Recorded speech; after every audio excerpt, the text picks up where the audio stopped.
Hello, my friends. My name is Joe Theodore, and welcome back to the channel, and welcome if you're new.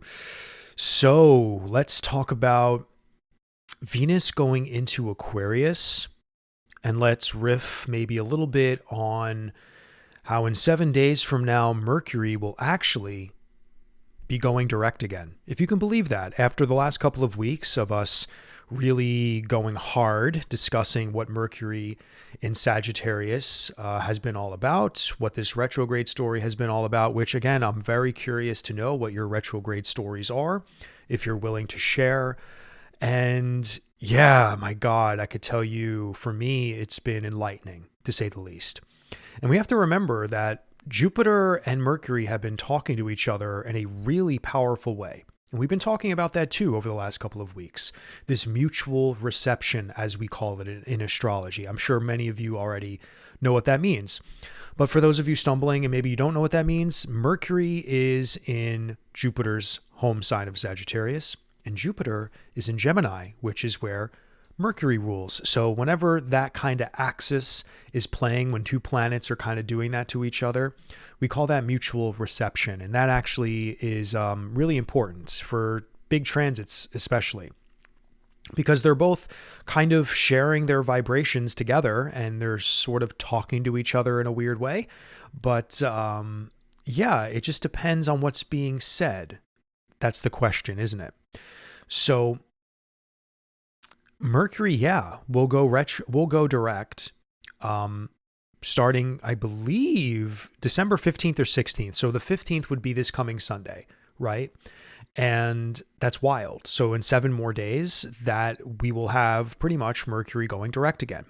Now, if it isn't the 15th, the Sunday, it's definitely the 16th. But definitely by the 15th, Sunday, we will be at the stationing degree of 6 degrees. Now, a little fuzzy just came to the microphone. That's funny.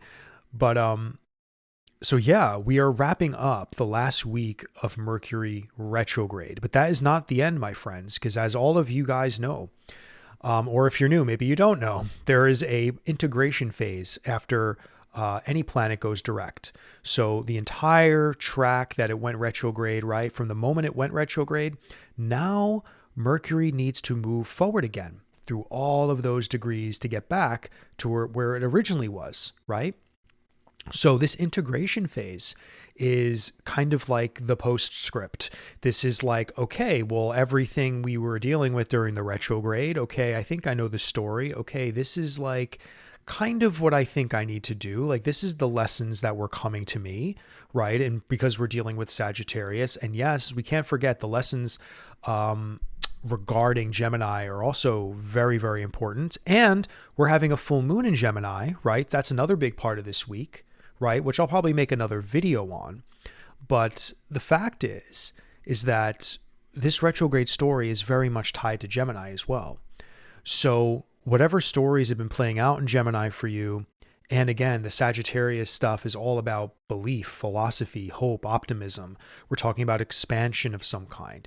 We're talking about the mind, right? The way we communicate, whether to the world or to ourselves. So this retrograde story, I believe, has been all about problem solving and something we are trying to believe in or once believed in, or involving something that's truth, in the realm of truth.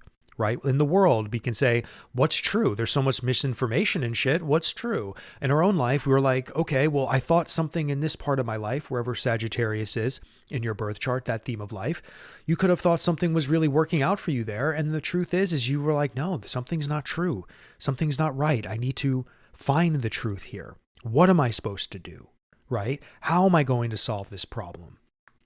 And we're dealing with, a similar theme with Gemini, maybe not the similar house topic themes of life. Like, there's probably a whole different story going on over there. But again, this self-reflection that Jupiter is making us do in Gemini is still very much tied to Sagittarius right now.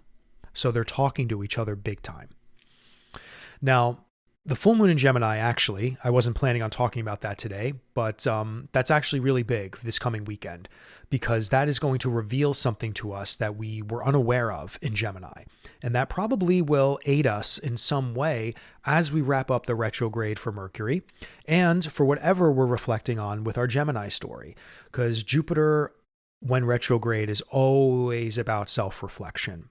Okay, we were probably experiencing a lot of expansion, potentially chaos, maybe some good luck and good fortune in Gemini, up until about October when it went retrograde. But then, we kind of just get into these weird cycles of doubt, review, right? With Jupiter, there could be some elements of doubt going on with that part of your life in Gemini.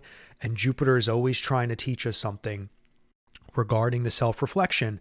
And that's why, once again, not to repeat myself, that's why this Mercury retrograde was so important, right? Because there's something very much tied to being doubtful, right? Or not understanding something at its truest foundation, right? We're talking about truth here, right? Which requires faith in order to find a way out of it.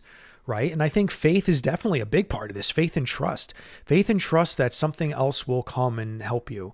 Faith and trust that you will have the right ideas to move forward or the right solutions at some point, or the right thoughts, whatever it may be. And this full moon will definitely be a part of that process as the weekend comes, right? A full moon in Gemini is very much a revealing of something very, very mental. Maybe not so much psychological, even though everything is psychological if you really get, like Jungian about it or Freudian about it. But, we're talking about just something getting revealed in that part of your life, right? That is going to provide, I think, insight. Like, I'm feeling really good about this full moon, right? So we'll have to keep our eye on that for next week. And I'll probably make another video coming in a couple of days regarding that as well. Because I know when we have full moons, I try my best to get another video out, or new moons for that matter. And I know that's really important for us all. That being said, just to interrupt real quick, if you're enjoying this video and you're new, please consider subscribing to the channel. It really helps the algorithm share my work. And whoever is watching this, please, for the love of God, hit the like button. That really helps the algorithm. And us astrologers with smaller channels really could use all the help we can get. So, we can become a little bit more successful in our career, so to speak. And I feel I'm an honest astrologer, not trying to rip people off in readings and all that. So, any tickling of the algorithm would be much appreciated. But yes, my friends, just to segue into, Venus entering Aquarius. Okay, so the age of Pluto in Aquarius is upon us. We, on the collective world stage, have talked briefly about how that's manifesting. We're talking about shifts of power. We're talking about ideological shifts. We're talking about people doing what they feel is right for their families, even though that would be more Cancerian, I guess. But again, Aquarius is the collective. We're talking about the rise of protest, the overthrowing of governments in certain countries. We're talking about the people revolting against a political system in many other countries. We're talking about America still trying to figure out its shit, right? There's a lot of people who are trying to go, okay, well, what's the world going to be like now that the Republicans are back in power, right? So there's all of these Pluto and Aquarius themes that are kind of all hitting the fan at once, right? And I'm not picking sides here when I talk like this. I'm just stating what's true, right? We have very powerful people like the Elon Musks of the world, or whatever the case may be, trying to influence government. We have people with new ideas trying to influence the way things always were. Now, some people think that's a good thing, and some people think that's a bad thing, right? But regardless, Aquarius is doing its thing. And we're also on the precipice of a lot of conflict, right? We're talking about movement forward into the new future, right? And a lot of people have different versions of what the new future is. Now, in our own life, this is greatly different than what's going on in the world. In our own life, this is really all about innovation, inventiveness, originality. The Aquarius part of our life is very unique, right? That's a part of our life where we maybe don't like to be told what to do. We like to figure out things ourselves, perhaps. It's a place where we really are like just the black sheep. You know what I mean? And we kind of just look at the world and those themes of life a little bit differently. And Pluto is going to completely transform that part of your life for 20 years. And Venus this week, right? The first personal planets being Mars, Mercury, and Venus, that is making its way, or that made its way to Aquarius to have a pretty epic conjunction 2 days ago from recording this video, or yesterday actually. So we're talking about having the planet of pleasure, the planet of beauty, the planet of adornment, the planet of nice things, of even love and sexuality. Again, just pleasure. Anything that can bring pleasure to one's life, or maybe some goodness, good vibrations, some happiness even, right? We're talking about Venus entering the party. Venus enters the chat, and like, whether it's afflicted or being stunted or restricted by like a planet like Saturn, or, you know, if it's too close to Mars, we could talk about passionate love and stuff, or we could talk about a conflict, right? Mars with Venus, we could talk about a conflict of interest, you know, even though Mars and Venus is always kind of a lovely kind of pair in the love sphere. But I think you understand what I mean. But Venus and Pluto, we're talking about a moment where so much in the world has been transforming before our eyes every day, with Pluto now in Aquarius full time. Because now that Pluto, the consciousness of Pluto and our consciousness knows that Pluto's not retrograding back to Capricorn ever again. Pluto is like it's like a new version of Pluto. It's like a Pluto that is authoritative and knows it's staying in Aquarius now. So it's no surprise every day we're seeing like massive fucking Pluto themes going on in the world, right?